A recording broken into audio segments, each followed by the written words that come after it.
Quisiera compartir con ustedes una presentación breve, pero que busca exponer las 10 razones por las cuales se ha solicitado el archivo de este proyecto. El primer punto que quiero tratar acá es que se ha vendido la idea que este proyecto de ley obedece a compromisos del país cuando ha suscrito tratados de libre comercio con distintas naciones, principalmente la Unión Europea, los Estados Unidos y Canadá. Y me parece que ese argumento no solamente es propio, sino que es falaz, porque no tiene ninguna fundamentación que en la negociación de un tratado de libre comercio se pueda comprometer un precepto constitucional. Usted conoce eso muy bien, senador Enríquez Maya. Y uno de los negociadores que participó en este proceso, que fue el doctor Andrés Espinosa Fenworth, en distintas columnas ha precisado que ninguna negociación de tratados de libre comercio tuvo alcance alguno de pretender modificar el régimen de monopolio de licores consagrado en la Constitución en el artículo 336. Esa es la primera razón. La segunda razón es que acá se está rompiendo el concepto de monopolio. ¿Y por qué se está rompiendo?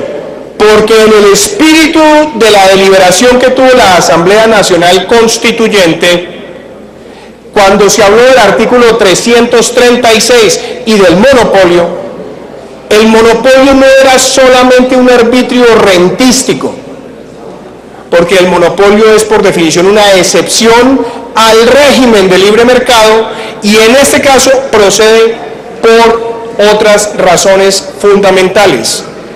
El interés público y social, porque el ejercicio del monopolio es para prevenir el abuso del alcohol en la sociedad. Y por supuesto que los recursos que se obtengan del ejercicio de ese monopolio vayan destinados a los recursos de la salud y la educación. ¿Eso qué nos permite entender? Que la aproximación que tiene este proyecto frente al monopolio es solamente como arbitrio rentístico.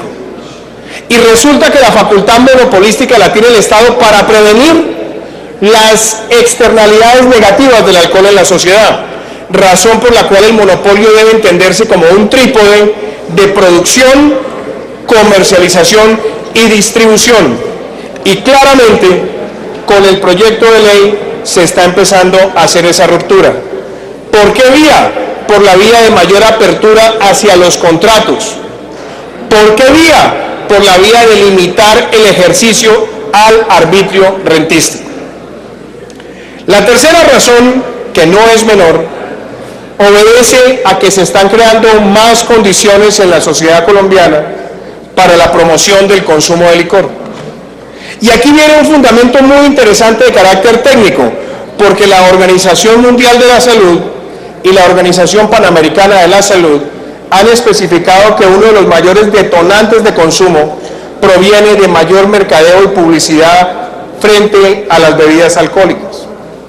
Entonces, si vamos a abrir el mercado a que se haga más promoción de carácter territorial y esa promoción implica mayor consumo, es un deber contrarrestar esos efectos negativos y tener los elementos de mitigación, porque entre otras cosas lo que va a ocurrir con ese consumo es que va a tener efectos en la salud pública, en la accidentalidad vial, en la violencia doméstica, en las violencias que se presentan semana a semana, que son detonantes de homicidios en el país, donde más del 35% ocurren por abuso del alcohol.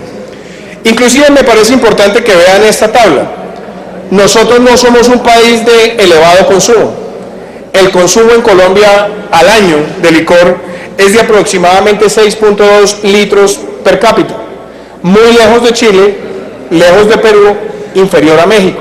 Entonces la pregunta es, si esa promoción va a traer más consumo, ¿cuáles son las medidas de mitigación que no se encuentran reflejadas de manera efectiva en el proyecto?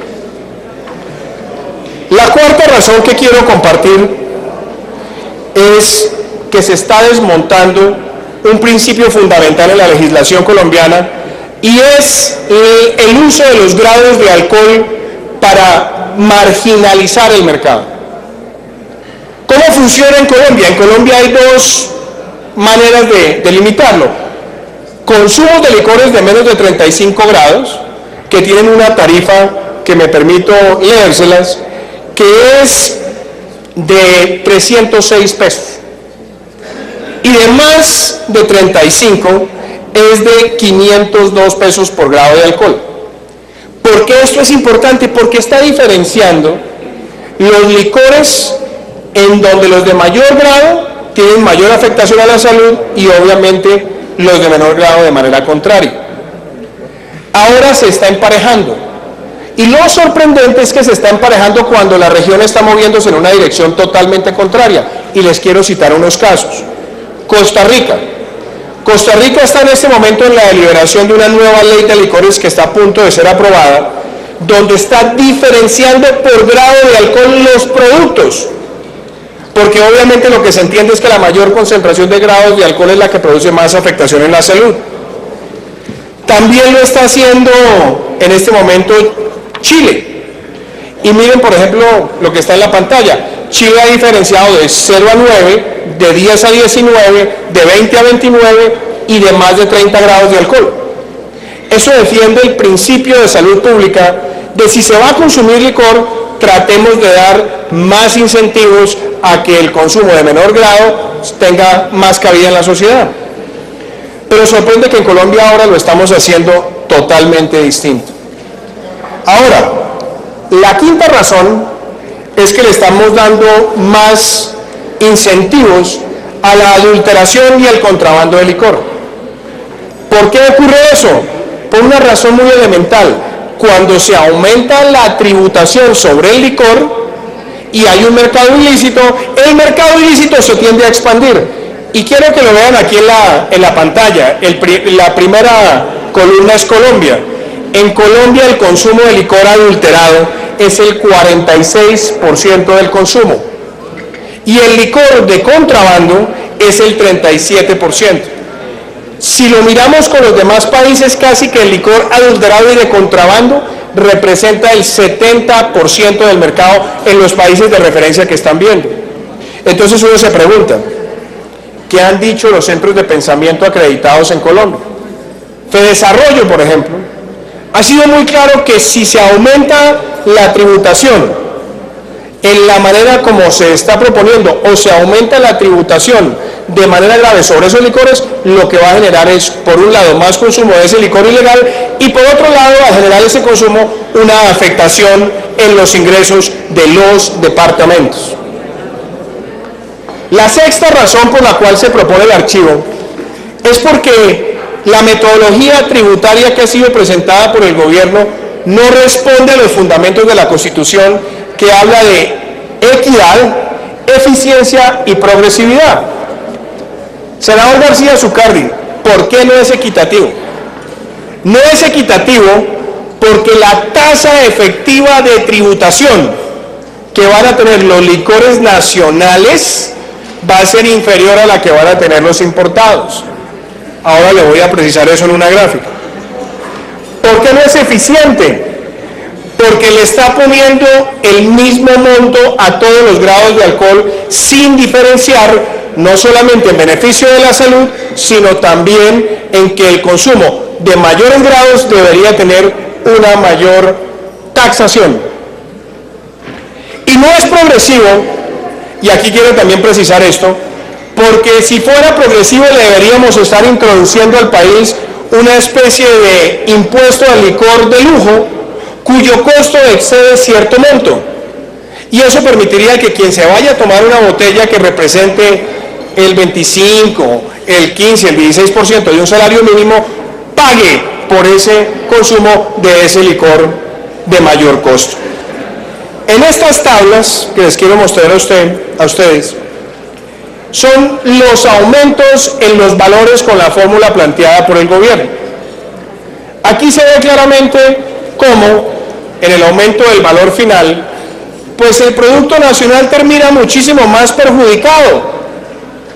Y eso yo creo que es bastante cuestionable, y es bastante cuestionable en un entorno donde el mayor consumo que hay de licor en el país obedece al licor producido en los departamentos. Y en la siguiente gráfica quiero que se lleven esta perlita. ¿Qué pasa, por ejemplo, cuando comparamos la tasa efectiva del aguardiente y la del ron nacional con otros productos? El aguardiente con la propuesta va a quedar con una tasa efectiva del 39.3%. El ron nacional del 36.2%, y senadora Maritza, ¿saben cuánto queda el ron importado con más grados? Con una tasa efectiva del 30.9%. Y claro, ustedes dirán, bueno, es que aquí el proyecto se ha mejorado porque se han puesto salvaguardas para el aguardiente. Pero qué curioso que el mercado del ron sí tenga el interés de las multinacionales y que además la tasa efectiva de tributación entre el ron nacional de menos grados frente al ron importado de más grados sea tan profundamente desigual. Creo que eso también amerita una seria revisión. El séptimo argumento tiene que ver con la afectación que esto produce en la cadena gastronómica.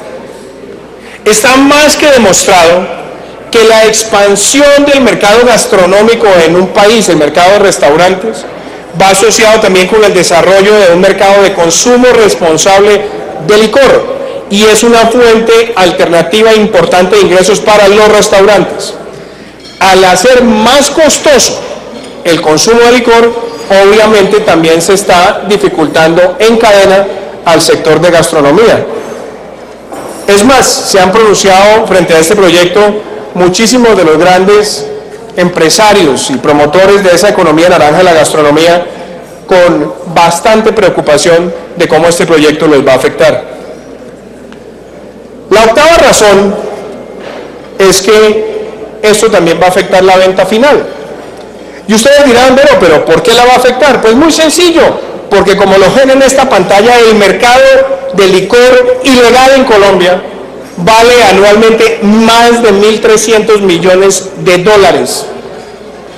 Y si se va a generar más incentivo para ese contrabando, lógicamente ese mercado ilegal va a desplazar las conquistas que ha tenido Colombia en las grandes superficies, en las ventas comerciales, en tiendas, en licoreras especializadas donde el licor está estampillado, abriendo un boquete muy grande de afectación en la salud pública. El noveno argumento es que el mayor consumo no solamente no está mitigado, sino que tampoco tiene fuente. Entonces les dirán a ustedes, senadores, es que este proyecto va a aumentar el recaudo de los departamentos. Eso en el papel podría sonar interesante. La pregunta es, ¿aumenta y las externalidades de las afectaciones de salud pública, quién las va a cubrir? Porque, senador Santos, si usted abre el mercado y se detona ese mayor consumo y ese consumo trae las externalidades de siempre, en la accidentalidad, en la violencia doméstica, en los problemas de salud, la pregunta es, ¿y los recursos para cubrir esas externalidades también están saliendo de la misma fuente? No, señores. Y hay unas enunciaciones que se han hecho en el proyecto que son puramente declarativas, buenas intenciones. Me parece que si eso no se precisa, lo comido y lo servido, ustedes lo van a ver en las arcas de los departamentos. Y la décima razón que planteo acá está asociada con la afectación al ingreso de los departamentos. Aquí quiero que vean esta gráfica. Esta gráfica les va a mostrar a ustedes el porcentaje que tiene el impuesto a los licores en los departamentos. Y vemos, senador Luis Fernando Duque, que en el Cauca es el 42% de los ingresos que tiene el departamento. En el Chocó, el 37%. En Caldas, senador Carlos Felipe Mejía, 32%. Y en Antioquia, su tierra, senador Duque, 31%. Hay otros departamentos, yo diría hay más de 10 departamentos que esos ingresos van a fluctuar entre el 13 y el 20%. Entonces no nos digamos mentiras, si acá se están dando incentivos por la vía tributaria a más contrabando, a más licor adulterado, eso afecta a las finanzas de los departamentos. Si fuera de eso se está haciendo una promoción muchísimo más liberada del consumo de licor y no están apropiados los recursos para mitigarlos, eso también va a afectar las arcas de los departamentos.